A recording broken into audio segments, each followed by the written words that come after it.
विद्यार्थियों, आज हम बात कर रहे हैं एराटोस्थेनेस के बाद ग्रीक ज्योग्राफर्स का की दिशा क्या रही, उनके अध्ययन का स्वरूप क्या रहा और कैसे ग्रीक ज्योग्राफर्स का योगदान भूगोल के क्षेत्र में एक स्थापित तथ्य के रूप में उभर कर सामने आता है।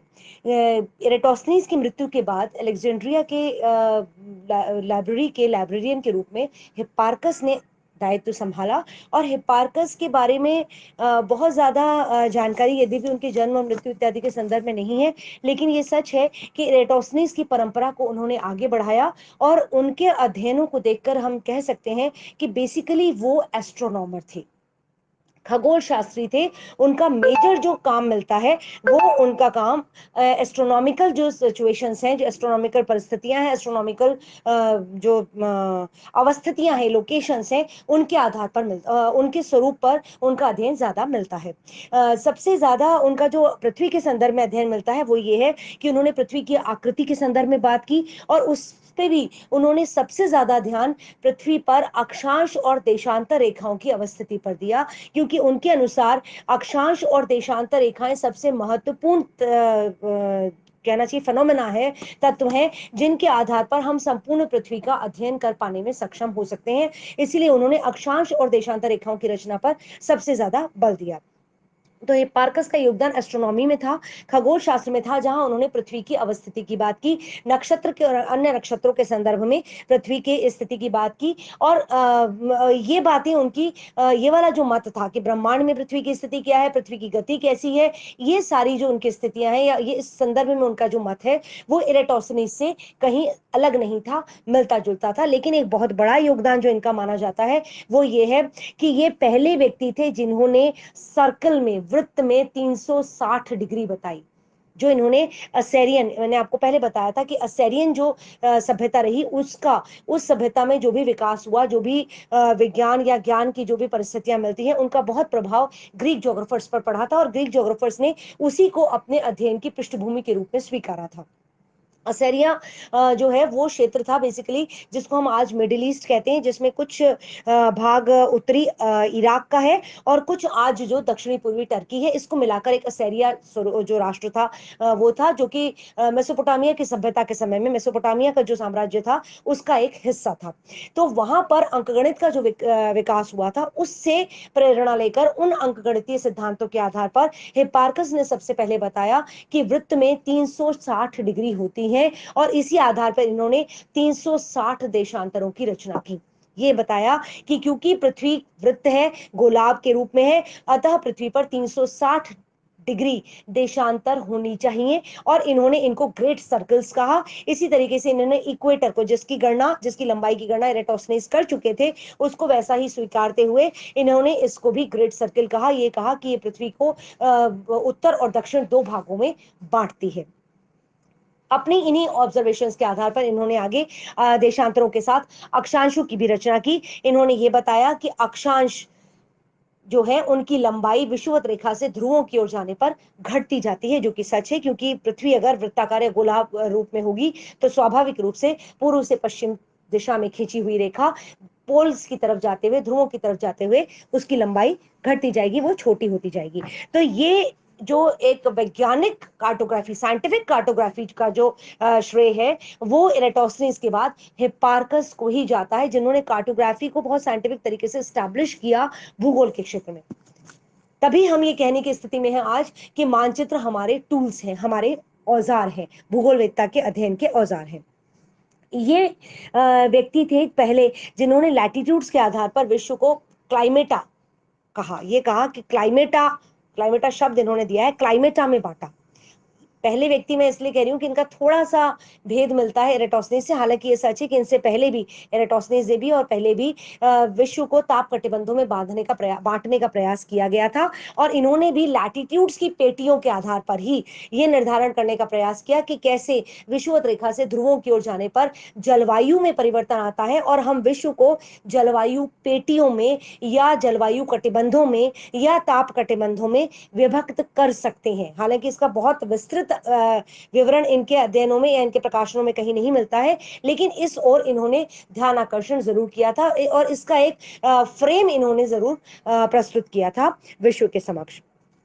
एक और महत्वपूर्ण बात जो जिसका श्रेय इन्हें दिया जाता है, ये है कि इन्होंने इस बात को निश्चित रूप से ये प्रस्तुत किया कि पृथ्वी अपने एक घूर्णन में 24 घंटे का समय लेती है। और चूंकि पृथ्वी गोलाकार है और गोले में 360 डिग्री होती है, इसका अर्थ ये है कि जब पृथ्वी 360 डिग्री देशांतर पूरा का पूरा घूम लेती है, तो 1 घंटे, तो उसमें अगर 24 घंटे लेती है तो 1 घंटे में 15 डिग्री देशांतर तक घूम जाती है।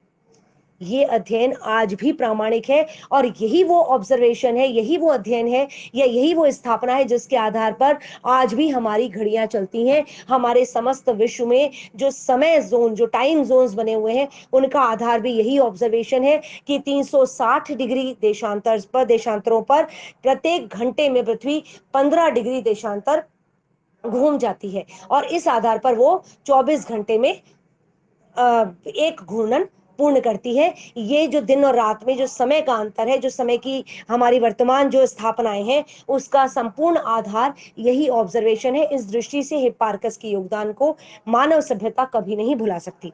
फिर इसके बाद इन्होंने एक और प्रयास किया कि लैटिट्यूड्स और लॉन्गिट्यूड्स तो इनसे पहले भी विद्वानों ने बनाने की कोशिश की है, डिमार्केट करने की कोशिश की है एरियाज को वर्ल्ड के मैप पे, लेकिन इन्होंने और उसको साइंटिफिक बनाने का प्रयास किया। एराटोस्थेनेस ने जहां इसके लिए नोमोन यंत्र का प्रयोग किया था, वहां इन्होंने एक दूसरा यंत्र बनाया जिसको इन्होंने एस्ट्रोलैब नाम दिया, और ये नोमोन से थोड़ा सा और विकसित स्वरूप में था। तो नोमोन से ज्यादा ऑथेंटिक इसके ऑब्जर्वेशंस मिलते हैं। इस जहां नोमोन सूर्य की किरणों के आधार पर ऑब्जर्वेशंस करता था और उस आधार पर उन्होंने, एराटोस्थेनेस ने नोमोन की सहायता से लैटिट्यूड्स और लॉन्गिट्यूड्स की निर्धारण करने की चेष्टा की। वहीं एस्ट्रोलैब ज्यादातर ध्रुव तारे की पोजीशन के हिसाब से, ध्रुव तारे की जो अवस्थिति है उसके आधार पर, उससे बनने वाले कोण के आधार पर कोशिश करता था कि किन स्थानों की अवस्थिति कैसी है, और इन ऑब्जर्वेशंस के आधार पर इन्होंने, हिप्पार्कस ने लैटिट्यूड्स और लॉन्गिट्यूड्स की रचना करने का प्रयास किया। एक इसका प्लस पॉइंट ये था जो जिसके लिए एस्ट्रोलॉब को हम ज्यादा महत्वपूर्ण मानते हैं, कि एस्ट्रोलैब के द्वारा इन्होंने समुद्रों पर भी, समुद्री जहाज पर एस्ट्रोलॉब को लगाकर और ये समुद्रों की भी लैटिट्यूड्स और लॉन्गिट्यूड्स के संदर्भ में लोकेशन को निर्धारित करने का प्रयास किया, जो काफी हद तक, और ये इसमें सफल भी हुए। इसलिए इनका योगदान इस दृष्टि से भी महत्वपूर्ण माना जाता है। इसके अलावा एक बहुत महत्वपूर्ण योगदान जो इनका, जिसके लिए इनको कहा जाता है कि साइंटिफिक कार्टोग्राफी के जनक हैं ये, वो ये है कि इन्होंने सबसे पहले कोशिश की कि 3 डायमेंशनल अर्थ को या अर्थ के किसी पार्ट को 2 डायमेंशनल पेपर पर, त्रिविमीतीय पृथ्वी या पृथ्वी के किसी हिस्से को द्विविमीतीय समतल कागज पर बनाने की विधि क्या होनी चाहिए, और इसमें इन्होंने बहुत सफलता भी हासिल की। आज हम कौन सी विधि काम में लेते हैं? प्रोजेक्शंस, प्रक्षेप। प्रक्षेप का तात्पर्य यही, प्रक्षेप का जो उद्देश्य है वो यही है कि प्रक्षेपों की सहायता से हम त्रिविमीतीय पृथ्वी को द्विविमीतीय कागज पर बनाने की चेष्टा करते हैं या बनाते हैं। इसकी शुरुआत हिप्पार्कस ने की थी। हिप्पार्कस ने 2 प्रक्षेपों की भी रचना की अपने इसी गणितीय ज्ञान के आधार पर। त्रिविमीतीय पृथ्वी को द्विविमीतीय कागज पर बनाने के लिए 2 प्रक्षेपों की रचना की, ऑर्थोग्राफिक और स्टीरोग्राफिक, जिसको हम लंब कोणीय और त्रिविम प्रक्षेप कहते हैं। इन प्रक्षेपों की रचना इन्होंने की और इन्होंने कार्टोग्राफी में महत्वपूर्ण योगदान दिया, जिसके आधार पर आगे के विश्व मानचित्र बनने के लिए एक बहुत बड़ी पृष्ठभूमि हमें मिली। तो ये हिप्पार्कस के साथ ही ग्रीक जोग्राफर्स का जो योगदान भारतीय नहीं, जो विश्व भौगोलिक जगत में मिलता है, वो लगभग समाप्त प्राय होने लगता है, और इसलिए हम इनको इन्हीं को सबसे महत्वपूर्ण अंतिम यूनानी भूगोलवेत्ता के रूप में स्वीकारते हैं।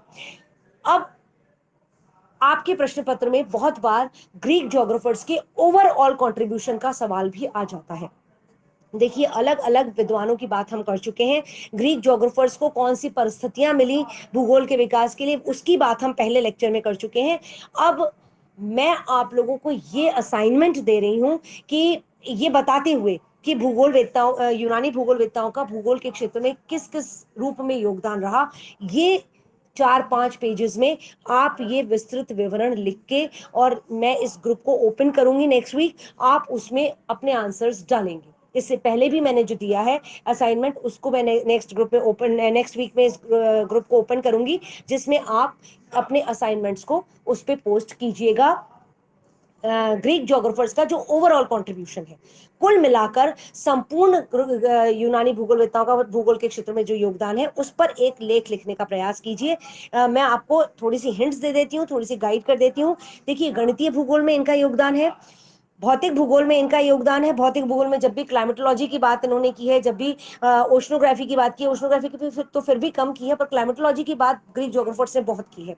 जियोमॉर्फोलॉजी की बात भी की है। प्रादेशिक भूगोल में भी इनका योगदान है, क्योंकि रीजनल ज्योग्राफी में इनका योगदान इसलिए माना जा सकता है क्योंकि जब जब इन्होंने जिन जिन क्षेत्रों की यात्राएं की, उन क्षेत्रों का विस्तृत विवरण इन्होंने दिया है कि उस समय के ज्ञात विश्व का विस्तार होते हुए इन्होंने बताया है। तो इसलिए प्रादेशिक भूगोल में भी इनका योगदान मिलता है, फिजिकल ज्योग्राफी में इनका योगदान मिलता है, एस्ट्रोनॉमी में, खगोल शास्त्र में बहुत बड़ा योगदान मिलता है, और कार्टोग्राफी में भी इनका योगदान मिलता है।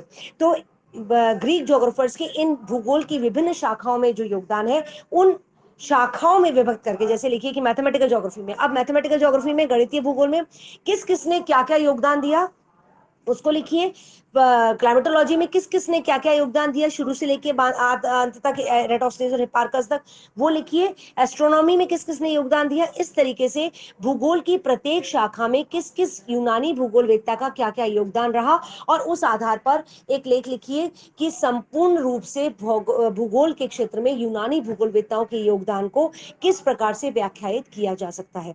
ये असाइनमेंट आपका है नेक्स्ट वीक के लिए, और इसको आप 4-5 पेजेस में तैयार कीजिए। आपके एग्जाम में बहुत बार इंडिविजुअल किसी ज्योग्राफर पर क्वेश्चन आ जाता है, या बहुत बार संपूर्ण योगदान पर भी प्रश्न आता है। इसके लिए आपको मैं किताबें सजेस्ट कर सकती हूँ। आप SD कौशिक की भौगोलिक चिंतन को देख सकते हैं। इसके अलावा शेषमल जैन की भौगोलिक चिंतन की पुस्तक को देख सकते हैं। इन किताबों को देखिए, और जितना मैंने आपको समझाया है, जितना बताया है, उन पर देखिए, सुनिए, और उसके बाद इस असाइनमेंट को पूरा करके इस पे पोस्ट कीजिए। Thank you.